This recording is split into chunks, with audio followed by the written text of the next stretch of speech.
Welcome to plantation info. ಕಾಳುಮೆಣಸಿನ ಕೃಷಿಯು ಒಂದು ಲಾಭದಾಯಕ ಕೃಷಿಯಾಗಿದೆ.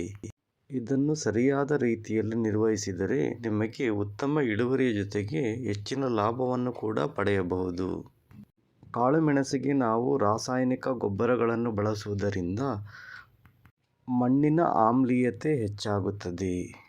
ಮಣ್ಣಿನ ಆಮ್ಲೀಯತೆ ಹೆಚ್ಚಾದಾಗ ಯಾವುದೇ ರಾಸಾಯನಿಕ ಗೊಬ್ಬರಗಳನ್ನು ಬಳಸಿದರೂ ಕೂಡ ಪೋಷಕಾಂಶಗಳನ್ನು ಗಿಡಗಳು ಹೀರಿಕೊಳ್ಳುವುದಿಲ್ಲ. ಹಾಗಾಗಿ ಮಣ್ಣಿನ ಆಮ್ಲೀಯತೆಯನ್ನು ಕಡಿಮೆ ಮಾಡಲು ವರ್ಷಕ್ಕೆ ಒಮ್ಮೆ ಅಥವಾ 2 ವರ್ಷಕ್ಕೆ ಒಮ್ಮೆ ಸುಣ್ಣವನ್ನು ಬಳಸಬೇಕು. ಕಾಳುಮೆಣಸಿಗೆ ಡೊಲೊಮೈಟ್ ಸುಣ್ಣವನ್ನು ಬಳಸುವುದು ತುಂಬ ಸೂಕ್ತ.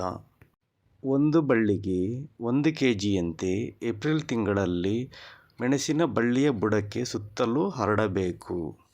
ಡೊಲೊಮೈಟ್ ಸುಣ್ಣದಲ್ಲಿ ಕ್ಯಾಲ್ಸಿಯಂ ಆಕ್ಸೈಡ್ 20%ಗಿಂತ ಮೇಲೆ ಇರಬೇಕು ಹಾಗೂ ಮೆಗ್ನೀಷಿಯಂ ಆಕ್ಸೈಡ್ 10%ಗಿಂತ ಜಾಸ್ತಿ ಇರಬೇಕು ಹಾಗೂ ನ್ಯೂಟ್ರಲೈಸಿಂಗ್ ವ್ಯಾಲ್ಯೂ 80%ಗಿಂತ ಜಾಸ್ತಿ ಇರಬೇಕು.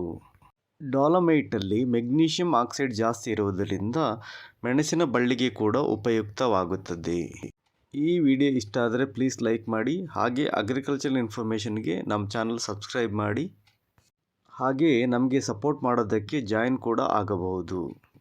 ನೀವು ಕೂಡ ಡೊಲೊಮೈಟ್ ಲೈಮ್ ಬಳಸಿ ಉತ್ತಮ ಬೆಳೆಯನ್ನು ಬೆಳೆಯಿರಿ. Thank you.